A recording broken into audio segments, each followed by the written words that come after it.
Здравейте! Днес ще ви покажа как да настроите цените на Некта-сфера. Любимият автомат. Натискаме копчето за влизане в менюто. Най-лесният начин е натискаме бутон 9 и директно сме в менюто за настройка на цените.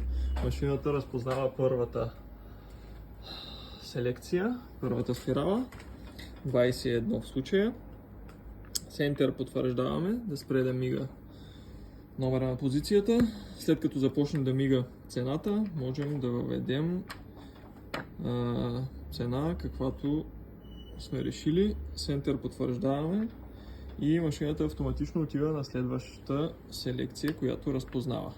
Отново Center, въвеждаме цената, която сме решили и Enter за следващата позиция. Ако искаме да настроим цена, да не ги караме подред, да настроим цена от някой друг ред, избираме номера, който ще променяме, 54 примерно, започва да мига цената и въвеждаме цената, която е необходима. Center потвърждаваме и излизаме от менюто с C.